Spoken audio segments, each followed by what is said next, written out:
Now, today, guys, we're really going to be taking a hard look at alcohol and relationships. Now, this is a touchy subject, and it's something that is kind of embarrassing for me to talk about because, listen, back when I was drinking, my relationships, they weren't anything like they are today. I was not being the person that I know that I should be in my friendships, in my relationship with my girlfriend before, as a son, as a grandson, as a cousin, as a brother. I just wasn't being the person that I want to be. So it's hard for me to make this video, but I know that at the end of this video that I'm going to share one of the most important messages that I'll have ever shared on the channel regarding relationships and stopping drinking, because I know that for so many people, they are making one of the most crucial mistakes that I have ever seen. And I made this mistake as well, don't get me wrong, but I really want you to stick around to the end of this video, because if you're struggling with friends and other people that drink around you and stuff like that, just please watch this video in full. And guys, if you actually want to get access to a free video training that I've just finished off a few days ago that shows you how to control drinking, make sure to click the link in the description. We're going to break down first principles thinking, how it works. And also in that video, you'll also be able to download the ebook that I've just finished off as well that shows you how to control drinking using first principles thinking. You'll get both of those things, so click the link in the description to get access to that, and let's get into the video. So like I was saying,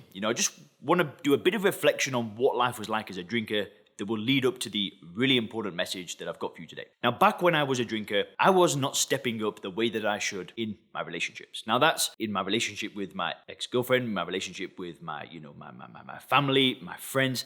I wasn't always the person that I knew I should be. Now, I'm not saying that I was always bad. There were just times that really stand out to me as a drinker. And I think being a good friend, a good son, a good father, a good whatever, a good partner, a good husband, a good wife. It's about doing the right thing continuously. And yeah, sure, we're going to make mistakes whether we drink or not, but it's about doing the right thing most of the time. And I'm not saying that I was always a bad person or something like that, but I just remember many times where when I was drinking, I just wasn't really the person that I wanted to be. I was ignoring phone calls from friends and family. I bought my mum a Christmas present, and it was, this nice facial cream. It was like £100, and I left it at the train station because I was hungover on Christmas Eve when I was going back home. Now, that didn't directly affect the relationship, but I'm just kind of giving you a few examples off the top of my head. There were times where I would borrow money from family members because, life was out of control. There were times where I'd have to ask friends for help. Like I actually, when I moved back to Oxford, I went to live at my friend's place when he was on holiday. This is really what happened. And the way that I kind of see it is that, yeah, sure, I'm not saying that I was a bad friend all the time, but I didn't add as much value as I could to my relationships, right? I was adding some value, of course, but I felt like a lot of the times I was extracting from relationships. I wasn't just giving.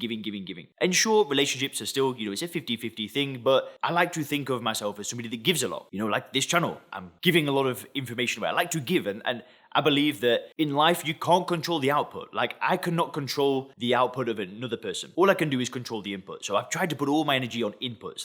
Try to put my energy on being a good friend and making these YouTube videos and stuff like that. I've really tried to just put all my energy into inputs. And the outputs can just kind of take care of themselves. But when I was drinking, I wasn't able to put in the right inputs all of the time. There were many times where I was trying to take, or can I borrow some money? Or I just wouldn't make any effort to put an input. Like I wouldn't call my family. I wouldn't do this. I wouldn't do that. And it kind of sucks to admit it. And it is embarrassing. And I don't like talking about it. And it's uncomfortable. But when we're drinking, we're not really putting the right kind of inputs in all of the time. And you may have experienced that. And I know when I talk to people that have got children, they know that alcohol is stopping them from putting the inputs into the relationship with their son, with their daughter. I hear it with people that are married as well in relationships. They're not putting the right energy into their relationship with their husband or their wife. Anyway, so what happened is, 3.5 years ago, I stopped drinking. And this isn't so much related to what I was just talking about. However, there were a lot of people in my life when I was drinking that they weren't necessarily true deep friends that I'm going to have for the rest of my life. There were a lot of associates. There were a lot of people that I spent time with, but the real thing that we had in common was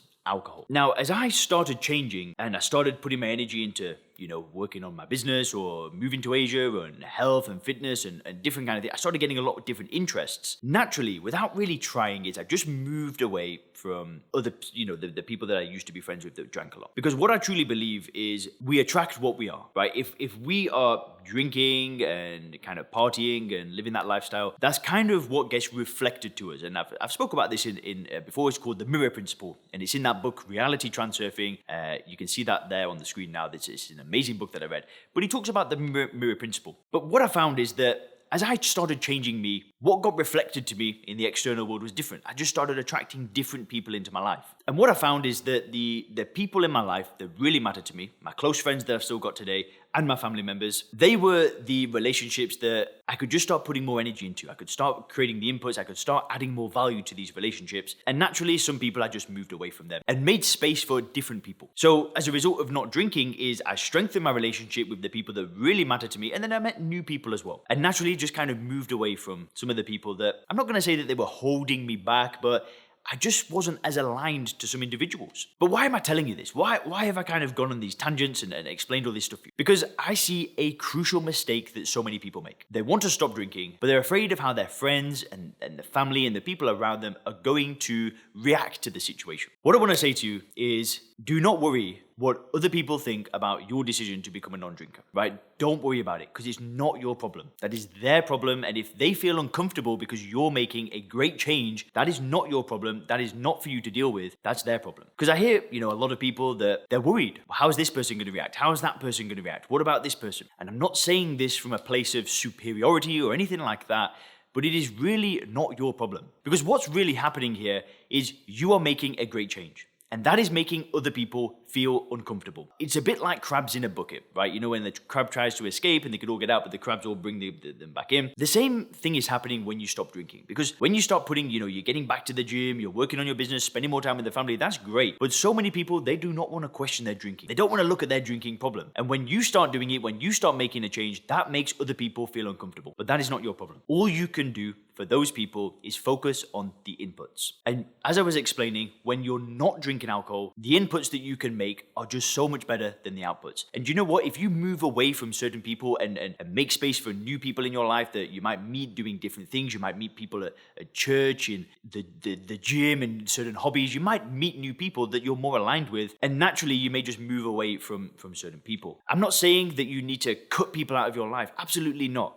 But don't be afraid that if you're growing and people aren't growing with you, that you may outgrow some of your old friends, right? That's totally okay. It's okay to outgrow people. It's okay for you to grow, and you don't need to explain yourself to anybody. And by stopping drinking and getting on this path, you're really giving permission for those people to follow in your footsteps. So keep going wherever you are on this journey. Make sure to click the link in the description to get access to that video training showing you how to control drinking. Hope you enjoyed this video. Have a great day.